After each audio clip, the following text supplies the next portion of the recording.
Okay, let's talk about polystrata fossils. Now, polystrata fossils are fossils that go through 2 or more, sometimes as many as 5 sedimentary layers. And here's some pictures of the actual things, and they're mainly trees. So my contention is the timelines are all wrong. Here's 3 timelines, hundreds of years, thousands of years, and millions of years. Now, polystrata fossils can't even really exist in these under the current what they're saying happens, and they definitely can't do in these. So let's go how they actually do form. So when Mount St. Helens exploded back in the early 80s, trees were just laid down. The logging industry for months afterwards, after it became clear, just went in there and cleared out as much logs as they could. But some of them in that area, the thing called Spirit Lake, it had water in it, so the logs were on the top of the water. Well, eventually they start running into each other. And as they do that, they rub the bark off of each other. And then they start to get waterlogged and go down and land in the bottom of the sediment.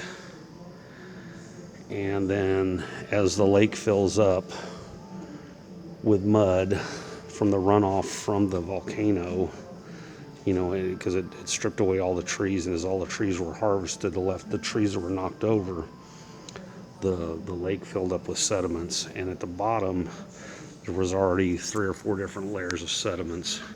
And if the good Lord doesn't come back in a few thousand years, if they were to dig into the leftover lake bed, they would find a polystrata fossil, and they would say it was millions of years old. So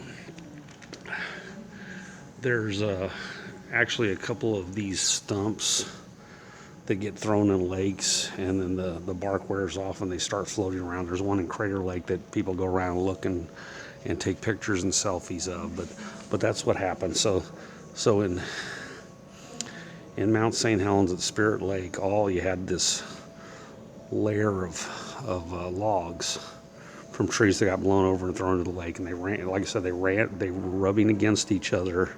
They lost the bark, and they started going vertical. Some of them just the bark wore off, and they kept wearing down, and it put a layer of bark along the bottom too, which would turn into another layer. And they, thousands of years from now, if the good Lord, like I said, doesn't come back, scientists would call that a different layer. Now,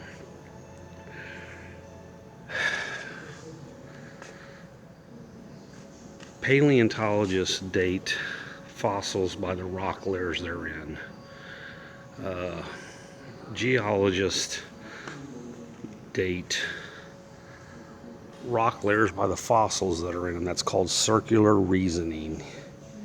So you're basing your assumption on another assumption. It's called circular reasoning. So they base paleontologists base the age of the fossils by the rocks they're found in, and geologists date the rocks by the fossils that are in it. That's the circular reasoning. So there's a thing around the earth called the grand uniformity, and you can find it pretty much everywhere.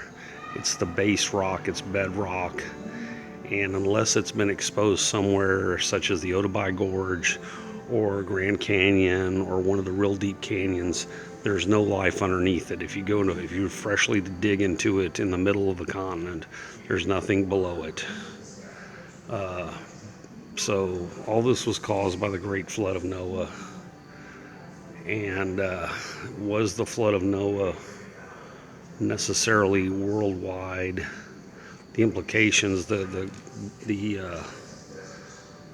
it didn't cover the whole of the earth that deep. However, there was another flood mentioned of in Jeremiah, of the Catabo. I want you to check out the Catabo. And that one was the first overthrow, and that one covers the other part that you see. The flood was to get rid of the corrupted line of man that was corrupted by the Nephilim, the fallen angels. And Noah was perfect in his generations, and the saying behind that is, meaning genetically he was perfect. He wasn't compromised with fallen Nephilim DNA. Anyway, check out the works of Ken Ham, Trey Smith. I've got more on timbosplace.com.